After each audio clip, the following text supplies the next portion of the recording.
Welcome guys to a brand new coaster review. This is Steel Eel at SeaWorld San Antonio, a Morgan roller coaster, not quite at hypercoaster level, only 150 feet in height. However, it is the largest coaster at the park, and I gotta say, this coaster is a prime example of a ride that looked like it would be fun, but I was not a fan of. I rode it twice, and the only reason why I rode it the second time was because I wondered if I had a bad seat, and so I tried it again in a different row to see if it was better, and it wasn't. So overall, I'm just not a big fan of this ride, but let me go a little bit more in depth to that. So looking at the stats, it does have a track length of 3,700 feet, so it is a long ride. The length of the ride is good. You reach a max speed of 65 miles per hour, which is pretty fast. And because the ride is mainly filled with airtime hills, you've got lots of those moments where you're going fast at the bottom, gliding over the hills at the top. But I gotta say, I was a little surprised at my thoughts on this,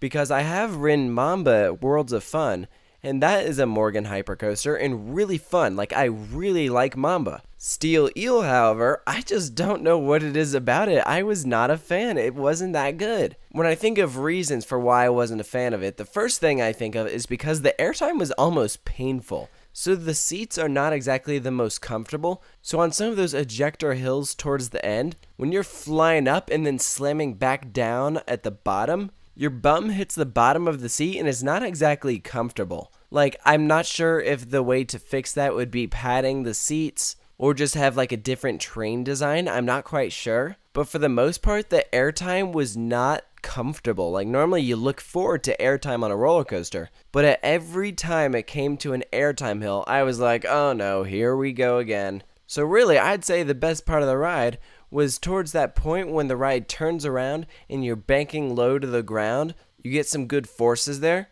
I'd say that was my favorite just because you didn't have to deal with any of that airtime pain, and you still had a pretty good forceful moment. Now, unfortunately, following that moment, you had more airtime hills, but overall, I was pretty underwhelmed with Steel Eel. I wouldn't say it was rough. Like, I don't really think that the track and the way that it hugs the rails, I don't think that that was rough. The rough part about it was just the way that your body would slam up against the lap bar and then be forced back down onto the uncomfortable seats. I'd say on your way out with those larger airtime hills, it isn't as big of a deal, but still, it's not exactly the greatest. I wouldn't be surprised if come the 2017 summer season, if the best ride at SeaWorld San Antonio is actually the new one, Wavebreaker. I was not a big fan of Steel Eel. I preferred Great White, and that's just a Batman clone. But I mentioned that I did ride this twice. I rode it in the front row, and I believe I either rode in the back or the second to last row. I don't really remember which one, but it was one of those two.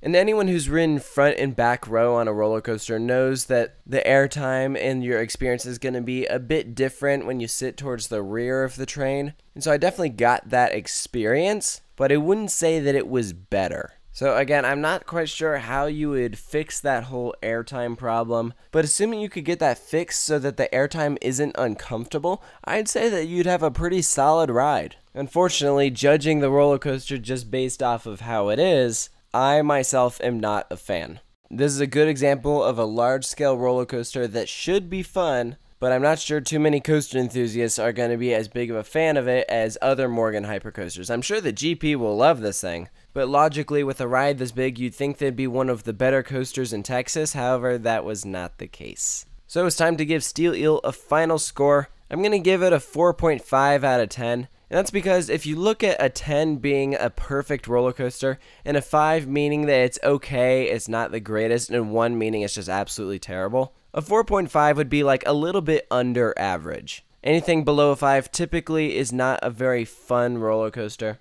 And I'm sure other people who have ridden Steel Eel would probably agree with me, unless something was just off the day that I went. However, I doubt it. If you saw my top 10 least favorite roller coasters I've ridden, you'd see that Steel Eel did not make that cut. However, if I did a top 20 least favorite coasters, this would probably make that. So let me know about what you think of Steel Eel at SeaWorld San Antonio. Post all those thoughts in the comment section below. And of course, you can stay tuned for more coaster reviews, and you can actually check out past coaster reviews I've done. They're all categorized in a playlist in alphabetical order. So go check those out, and I'll catch you guys next time.